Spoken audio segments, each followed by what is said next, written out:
Егер бұдан да қызықты әңгімелерді тыңдап білгіңіз келсе, каналға тіркеліп лайк басып кетіңіз. Жанар Әбдішева, жалғызым, жалмауызым. Жазира Жалданбай мен Зейнептің жастары ұлғайғанда көрген, Құдайдан сұрап алған жалғыздары. Алла тағалам оны ерекше жомарттықпен сүйкімдетіп жаратты. Төгілген жібектей қара шашынан бастап, қара тырнағына дейін бір міні жоқ, хас сұлудың нағыз өзі еді. Мектепті алтын белгіге бітірді. Алматыдағы ең беделді жоғары оқу орнына келіп, өзі қалаған мамандық бойынша даярлайтын факультетке қабылданды. Маңдайы жарқырап, алдыңғылардың бірі болып, ұлттық бірыңғай тесттен жоғары балл жинап, грантқа оқитын болды. Бір семестр бойы күн аралатып, үй ішімен ұялы қалта телефон арқылы сөйлесіп, күнделікті не тіршілік кешкенін хабарлап отырды. Бұрын үйден шықпаған ерке бала ата-анасын қатты сағынатын, оқуынан басқа ештемеге алаңдамайтын ол қиналмай жақсы оқитын. Бірақ осы сөйлесулер, жалғыздың киімі, жолы, тамағы бәрі қомақты. Қып-қызыл ақша болып шыға келді. Зейнеткерлікке алғашқылардың бірі болып шыққан, бұрынғы мұғалім, кейін парторг болып қызмет атқарған, ауылдағы беделді адамдардың бірі болып саналатын ол, бір қызығы өте аз зейнетақы алатын кейін байқады. Менікі неге аз деп талай есікті қақты, талай табалдырықты тоздырды. Сөйтсе заң екі түрлі екен. Екі түрлі есептейді екен. Заман өзгеріп, қоғам нарыққа өтіп, ел жұмыстан қысқарып, ішім жем қат болып, күн көру қиындап, киімнен жұтап, жұрт қайтып күн көретін білмей, екі қолын мұрнына тығып тотиып, сенделіп, тығырыққа тірелген кездегі алған зейнетақы пештен түскен нәпақадай болып жан семіртсе, қазір өзінен кейін шыққандардың көбірек алатынын көріп, әрі тартса әрі, бері тартса бері жетпей, бас ауруына айналған сәт еді. Сонымен ештеме өзгермейтініне, бір тиын қосылмайтынына көздері жеткен соң, екі кәрі ұсақ малын, бір-екі ірі қарасын көбейтуге тырысып, төлін сақтап, енелерін, еркек малдарын сатып дегенде іс-әрекет жасап, содан түскен қаражатпен жалғызды оқытып жатқан. Бұрындары елде ақша жоқ кезде, бір қой, бір бөтелке арақ, болмаса екі пәшке шайға айырбасталса, қазір ол заман өтіп кәдімгідей пұл болды. Сондықтан мал басын көбейтіп, қалада оқып жүрген қарашығына сол құрғырды көбірек салайын десе, кәрілік ит етеңдеп, не шөп шабуға, не асын тазалауға шамасы жетпей отырғандары сол шаршап шалдығып. Әйтеуір көңілге медет ететіндері жалғыздың талабы таудай болып, үлкен шаһарда тегін оқып жатқаны. Өздерінің есебінше оны қаражаттан тарықтырмайтын сияқты. Осы тіршіліктеріне де іштей шүкіршілік етеді. Тек Зейнептің тізесінің зар қақсап, тұрса отырғызбай, отырса тұра алмайтын ауруы екеуінің де жанына қатты батып жүр. Енді сиыр сауу, қой ешкіні жайлау Жалданбайдың міндетіне өтті. Осы бір митыңдаған тірлікті өзі атқарғалы, байғұс Зейнебай, бала болмаған соң ба, қас-қабағыма қарап алдымнан қия өтпей, бәрін өзі ойнап күліп жүріп атқара салушы еді. Әлемнің жұмысы екен ғой, қара шәні, мені титықтатып бара жатқанын деп ылғи ойлайтын. Қораның қиын үстіне леген қойған қол шанаға күрекпен жинақтап салып жатып, ойын ары қарай жалғастырды. Құдай өзі кешірсін, бала болмаса да Зейнепті тастап кете қоятын менде шама жоқ қой. Оның ана қара көздерінің тұңғиығына жасөспірім бала кезімдегі ақ батып кеттім емес пе? Одан кету, оның тырнағының сынығында бөтен біреуге қию мен үшін өліммен пара-пар дүние ғой. Жазираның барлық пошымы, түрі шешесіне келеді ғой. Алтыным деп еміренді. Қысқы каникулға шыққан жалғыздарының бәрін беске бітірдім деп, маңдайы жарқырап келгенін көріп, сағыныштарын басып, екі кәрі ыңқыл-сыңқыл ауруларын, қиыншылықтарын ұмытып, көңілдері көтеріліп, марқайып қалды. Жазиралары бұрынғыдан да таралып, сұңғақтана түсіп, бойы сымдай тартылып, арқасына жайылған жібек шашы қара түндей болып төгіліп, ерекше сұлулана түскен, есейген, аппақ тістері жарқырап, ал қызыл ернінің ар жағынан көрінсе, бүкіл дүние жарқырап, жайнап, шұғыла шашқандай әсер етуші еді. Тфу-тфу, тіл көзден аман болса екен жарығым дейтін екеуі де кезек-кезек ішінен. Алла тағаланың осындай бала бергеніне шүкіршілік етіп, тәуба, тәуба дейтін күбірлеп. Сонымен Жазира туған үйде 10 шақты күн аунап-қунап жатып, артынып-тартынып, қимай-қимай, көзі жасаурап артына қарай-қарай кетті. Оқуын ары қарата жалғастырған Жазира студенттік өмірге үйреніп, енді әке-шешесімен сирек хабарласатын болды. Алғашқы кездерде уайымдап, алаңдап отыратын екі кәрі қазір бұл күйлеріне де көндігіп қалды. Бір жеті бұрын, тіпті одан да бұрынырақ хабарласқанында айтқан сөздерін кеше ғана естігенде еске алып, жалғыздарының тілеуін тілеп, елеңдеп, қара телефонды күзетіп, айналсоқтап, үйден ұзап шыға алмайтын. Көршілері, осылардың тыққан алтындары бар ма, кейінгі кезде тіпті үйден шығуды қойды, деп күңкілдесетін.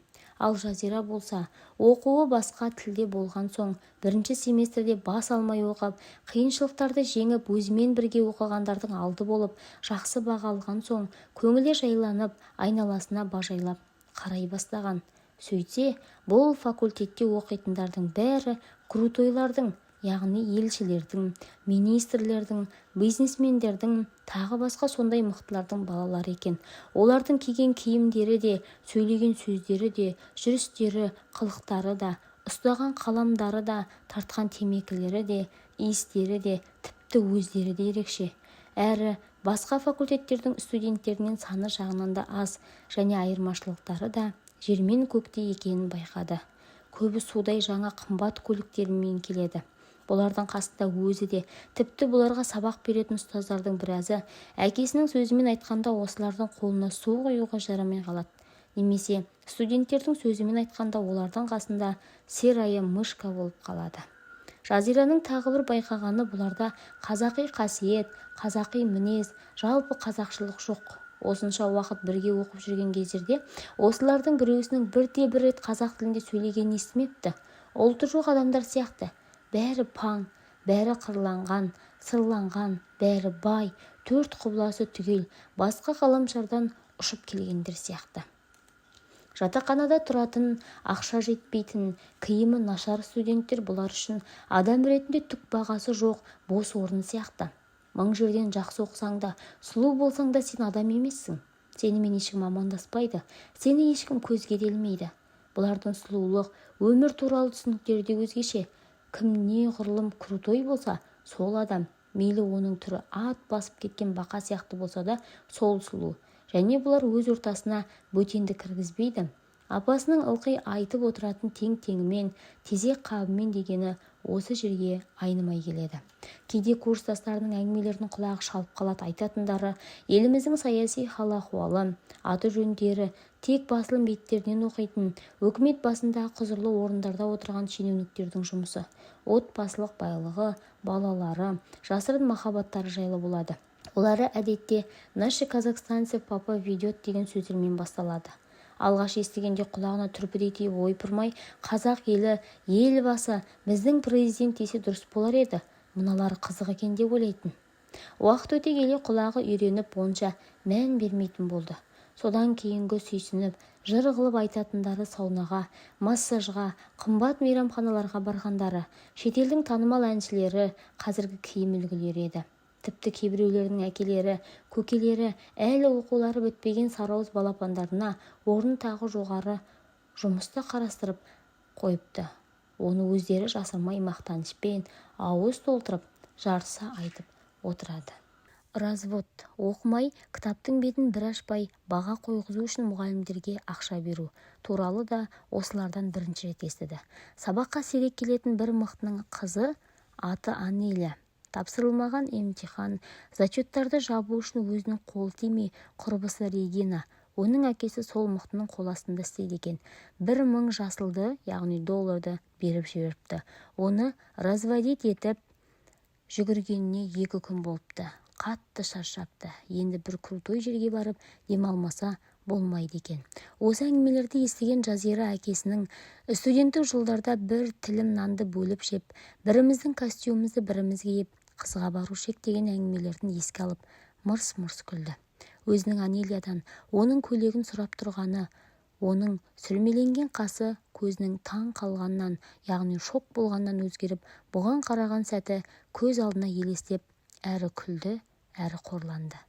парторг болғанда сөйтіп едім, бүйтіп едім, совхозды байытып төл алудан рекорд жасап едік. Кейін бәрі тарқағанда бөліске түскен жерден пәленбай гектар ал дегенде оны не істеймін, қайтып ұқсатамын деген ойлармен алмап едім деп айтып отыратын ұзақ сонар әңгімесі есіне түсті. Әй аңқау әкем-ай, сол жерді алсаң, сатып ең құрымаса өзің көлікпен жүретін едің. Қазіргідей 5 қойыңның қайсысын сатам деп қиналмайтын едің.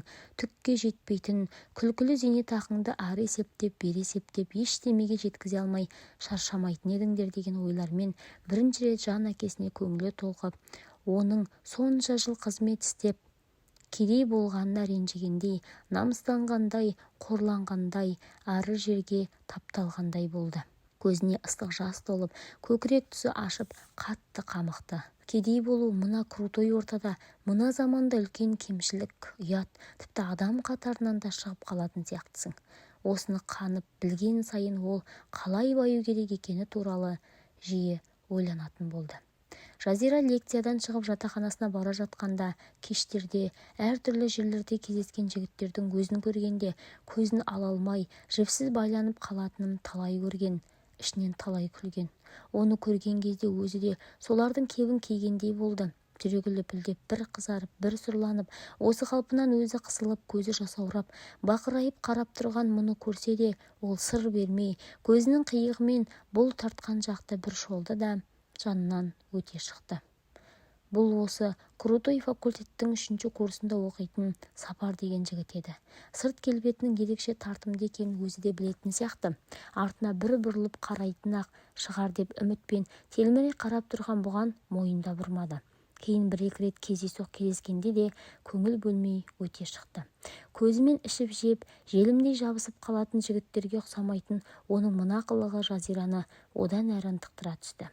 Бір күні оның сирағы кеудесінен өсіп шыққандай, жаратылған арғымақтай қатып киген, беті сүрмеленген, жаны бар адам дегеннен гөрі тірі сувенирге ұқсайтын бір сұлумен кетіп бара жатқанын көріп, менің киімімді қорасынатын болу керек деп ой түйді.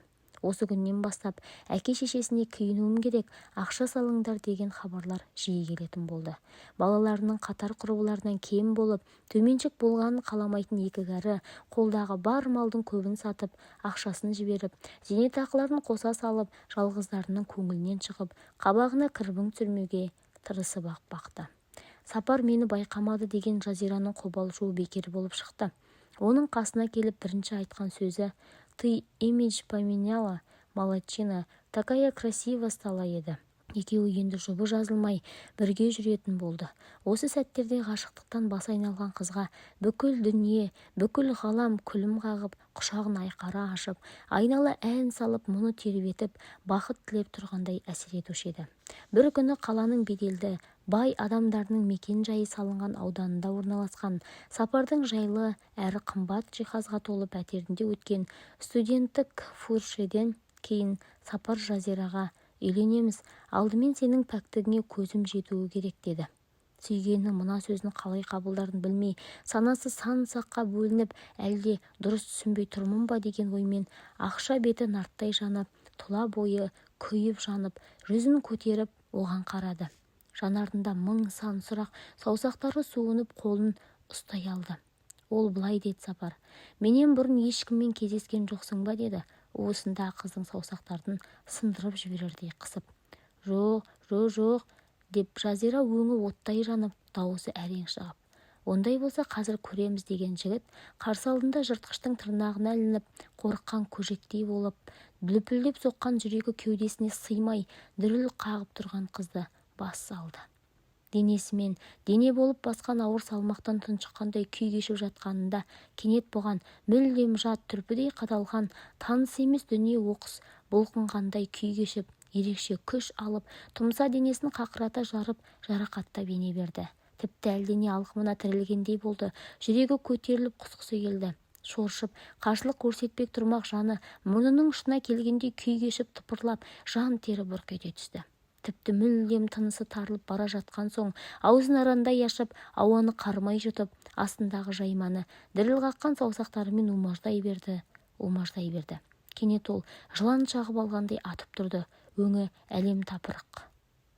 Жұдырығы түйіліп жайрап жатқан қызға: сен құрыған қыз екенсің, деді тұтығып. Қай жерге, кіммен, деді зәрленіп. Сайқал, сен де бір, анау сайындағы путанада бір, деді тістеніп. Жазира оның баж еткен даусынан есін жиып алғанымен ұшып тұра алмай, жаншылған, езілген денесін игере алмай, созалаңдай иретіліп, жайрап жатқан аяқтарын бауырына жиып, жаңа туған ботадай керелеңдеп, орнынан тұруға талпынды. Түк түсінбей, аппақ денесін жібектей қара шашы жауып, екі шынтағына сүйеніп, жаңа туған айдай, жіңішке қастары түйіліңкіреп, жұп-жұмыр торғындай мойнын бұрып, ал қызыл ерні ашылып, аласы аз қара көзі жігітке үрке қарап, ол орнынан тұра берді. Иығын тіп-тік көтеріп, қол батпайтын қос алмасын үлбіреген ақ білектерін айқастырып жапты. Путана, сен путанасың, деді Сапар тістеніп, даусы жер астынан шыққандай ысылдап, көзі адырайып, жынданып кеткендей діріл қағып. Ойлап ем, көзді арбап періште ұқсап осы қалай аман жүр деп. Шық, көзіме көрінбе, баратын жеріңе, панельге шық, сол сенің орның, деді ол қыздың киімдердің бетіне лақтырып. Мен ешкіммен болған жоқпын, деп шырылдаған Жазираның сөзін ол құлағына да ілмеді, итеріп шығарып жіберді. Жазира басын бүркеп, жатақханада 2-3 күндей төсегінде бүк түсіп сабаққа бармай жатты. Көзі жұмулы болғанымен көкірегі ояу. Сапардың қасында бақыттан бас айналып жатқанында оның бұлай тәнін ауыртатын әрекетке баруы мүмкін-ау деген ой үш ұйықтаса да түсіне кірмепті. Ал ол болса, мұны жансыз қуыршақтай жұлмалап сатып алатын заттай тексерді ғой. Сол тексеріп жатқан іс-әрекеті сол қалпында көз алдынан бір кетпей қойды. Көзін тарс жұмып, басын қанша шайқаса да сол бір кез көз алдынан көлбеңдеп кетер емес. Қалайша, осындай азаптан соң, бұрын басымнан өткермеген, осындай жағдайдан соң, тіпті бұрын мұндайды көрмеген зорлықтан соң, мен қалайша пәк таза болмаймын. Ол менің тәнімді ғана емес, жанымды ауыртты, қорлады, керексіз заттай лақтыра салды. Осы ойлардан соң жылап-жылап әлі құрыған ол өзінің өлілердің санатында да жоқ, әлі тірілердің санатында ма білмейді. Бір бөлмеде бірге тұратын Бақытгүлдің не болды деген сұрағына үнсіз, көз жасын төгіп егіліп, басын шайқағаннан басқа еш жауап бермеді. Ақыры ұзақ аурудан тұрғандай құр сүлдері сүйретіліп тұрды. Қуаныш оты ұшқындап тұратын қара көзі мұңға толып, қырлы мұрны үшкірлене түсіп, ақша жүзі сұрланып, сүлей сапа болып, үсті басына да салғырт қарап, оқу үлгерімі нашарлап, өмірден түңілгендей күй кешті. Санасында путанасың, панельге шық деген бір-ақ сөз ызыңдайды. Басында түсінбеп еді, сөйтсе ол тәнін ақшаға сататын жүзікше деген ұғымды білдіреді екен. Панелі де түсінікті болды. Осыны білген соң бұрынғы қорлық жай әшейін болып, ал мынау өліп қара жерге кіргенмен тең болды. Мен пәк едім, қалайша бұлай болды деген сан мәрте қайталанған сұрақтардан кейін ол сабаққа да бармай, бет ауған жаққа жүре берді. Кенет сайын көшесін көрейін деген ой санасында жарқ ете түсті. Барды. Екеу-үшеуден шүйіркелесіп жол бойында топталып тұрған, шырттай киінген, боянған, сыланған, өрімдей жас қыздарды көрді. Көбі өзіміздің қара көздер. Осы жап-жас қалыптарымен, осы солқылдаған жап-жас тәндерімен танымайтын, мүлдем жат еркектерді қасына жатқызып жүргенбей, қорықпай қабылдай ма деген ойлармен денесі тітіркеніп, қасқыр көрген ешкідей ежірейіп қарап тұрғанда, қасына әйнегі көлеңкеленген қара машина тоқтай қалды. Рөлдегі қара көзілдірікті еркек машиненің әйнегін төмен сүріп, менімен жүруге қалай қарайсыз деді. Сапардың сен путанасың деп ысылдаған сөзі құлағына келгендей болды. Денесі қалтырап, қорлықтан тынысы тарылып, көзі қарауытып кетті. Демін тереңірек алып, жұқа танауы делдиіңкіреп, даусы қалтырап, «Я барамын, мен путанамын» деді. Барды. Қаланың шетіндегі сұп-сұр үйлердің біреусінің ауласына келіп тоқтады. Еркек жүр деп, екінші қабаттағы бір бөлменің есігін ашып ішке кіргізді. Екеуіне арналып жайылған дастарханға отырып, көзімен ішіп жеген бейтаныс еркекпен бірге тамақтанды. Шараптан да ішті. Күні бойы нәр сызбай, қаланы жаяу аралаған, жаураған оның мына ыстық тамақ, қымбат шарап буына түскендей болып, мең-зең етіп көзі жұмылып, денесі тыныштық іздеп, тұла бойын ұйқы басып барады. Сол кезде еркек орнынан тұрғызып, қолынан жетелеп түпкі бөлмеге апарды. Ол ерді тіпті шешіндіріп жатқанда да селт етпестен тұра берді. Тілінің ұшында, бүкіл болмысында, шарап масайтқан санасында бір-ақ сөз, бір-ақ ұғым, ол путана.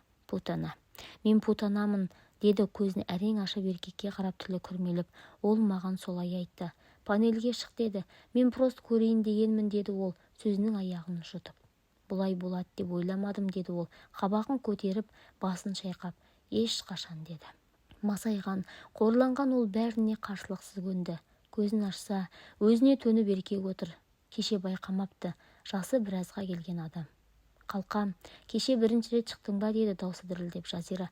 Я дегендей басын изеп, тура қарауға жүзі шыдамай, бетін ала қашып, мойнын бұрып кетті.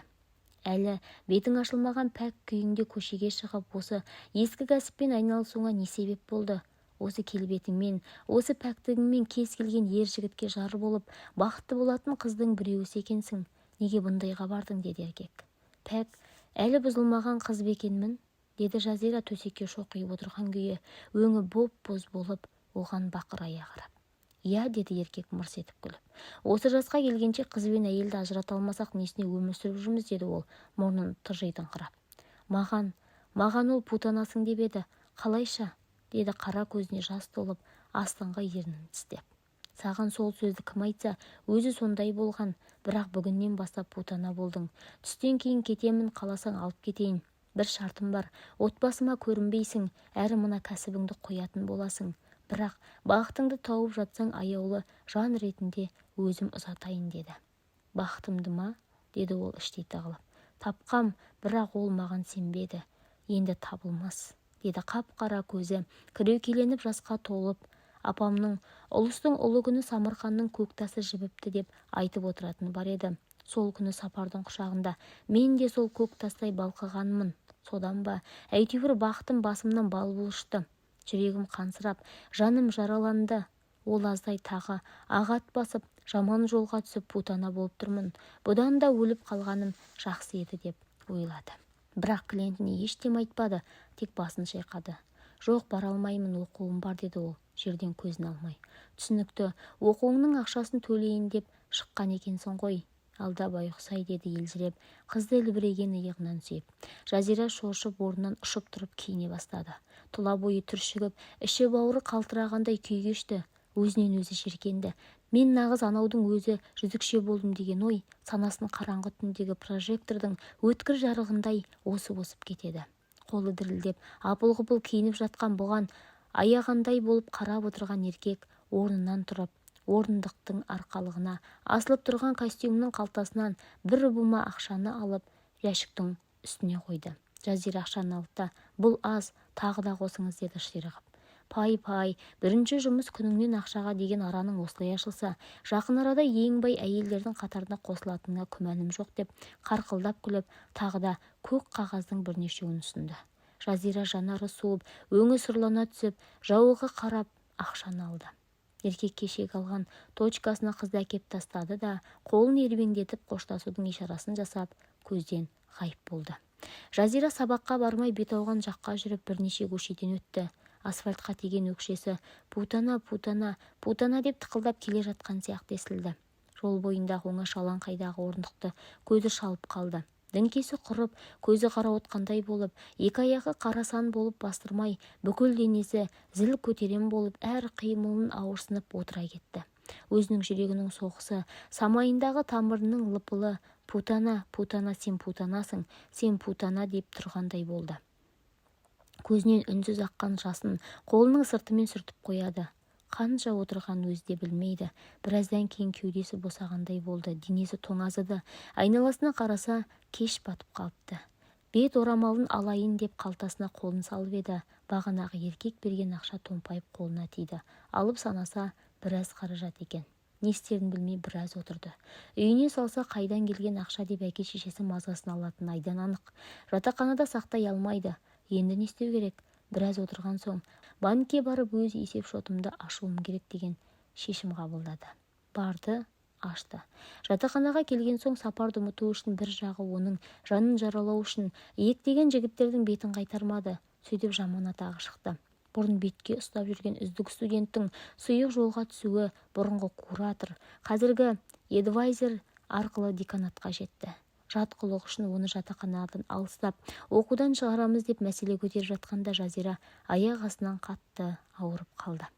Құрсағының төменгі жағы пышақ сұққандай бүріп, шаншып, жанын көзіне көрсеткенде құлындаған даусы құраққа шықты. Алма беті бордай семіп ағарып, алқызыл ерні жуыла-жуыла, оңған шүберектей, бозара жұқарып, шиырылып, қыр мұрыны сүйірленіп, бір сәт демала алмай қалған ол есінен танып қалды. Жатақханадағылар жедел жәрдем келіп, зембілге салып жатқанда, оның жатқан жерінің шылқылдаған қан екенін байқап қалды. Ерекше әбігерленіп, жүгіре басып шыққан ақ халаттылар машиналарының дауысын азынатып, оны тез алып кетті. Дәрігерлердің ерен еңбегінің арқасында Жазира аман қалды. Жасарудың бойына жатырдан тыс бала біткен, көп қан жоғалтқаннан әрі ауыр операциядан соң көлеңкеде өскен шөптей боп-боз болып ауруханадан қалт-құлт етіп әрең шыққан Жазираға күтім керек болды. Деканаттағылар оның үздік студент екенін ескеріп, академиялық демалыс алуды ұсынды. Содан соң қаласа, оқуын ары қарата жалғастырады. Сонымен Жазира сырты бүтін, іші түтін болып туған ауылға оралды. Өзі жарымжан болып жүдеп келгенінде алдынан шыққан қартайған әке-шеше, қиюы қашқан, жұтаң тіршілік, қайыршылықтың белгісіндей болған атам заманғы ескі заттар бұл үй ғана емес, жастары жұмыс іздеп жан-жаққа кеткен, көшкен жұрттың орнындай болған тозған ауыл, бәрі жан дүниесін мүлдем құлазытып жібергендей болды. Жаны қалмай, бәйек болып ас үстіне түскен әке-шешесіне операция жасатқаны жайлы ештем айтқан жоқ. Қара көзіне жас толып түнеріп, екі кәрісін аяп олардың не болды деп сұрағанына қаным азайып кетіпті. Біраз демалған соң оқуымды жалғастырамын дегендей әлденен айтты.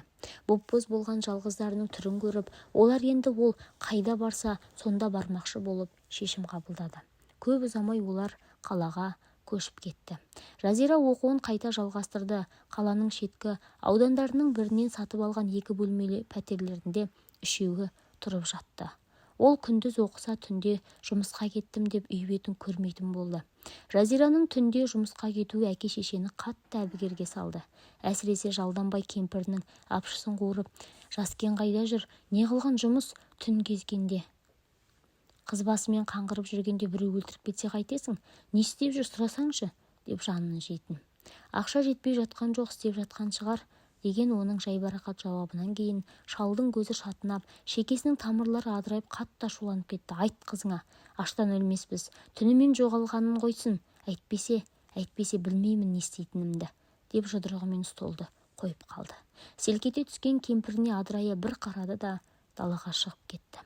Сырттан кірген Жазира шешесінің өңі қашып, абдырап тұрған бірден байқады. Мама, жайшылық па, деді. Әкең ұрсып жатыр.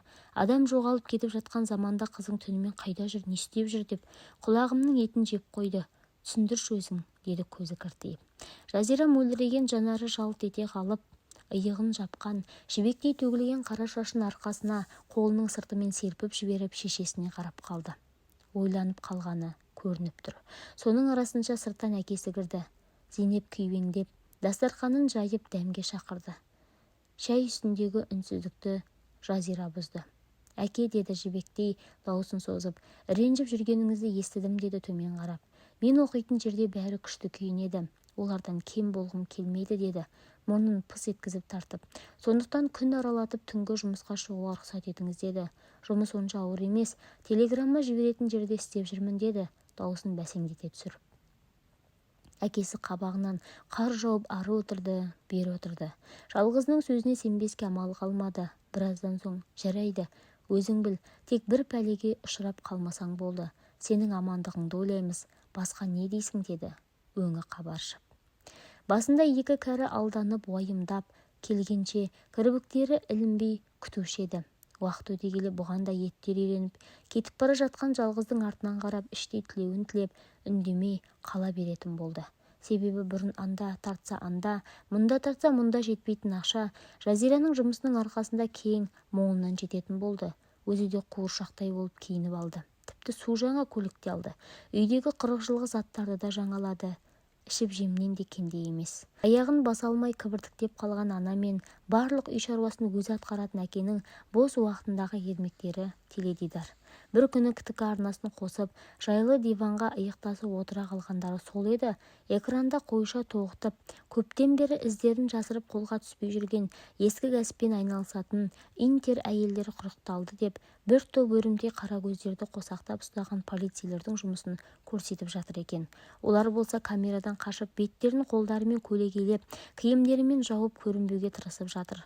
Соның араларындағы ең сұңғағы, бой сойы жағынан да ең сұлуы ақ курткасымен бетін көлегейлей бергені сол еді. Иығын жапқан қара шашы жібектей сусылдап толқындана алға төгілгендей болды да жұп-жұмыр ақ торғындай мойны жарқ ете түсті.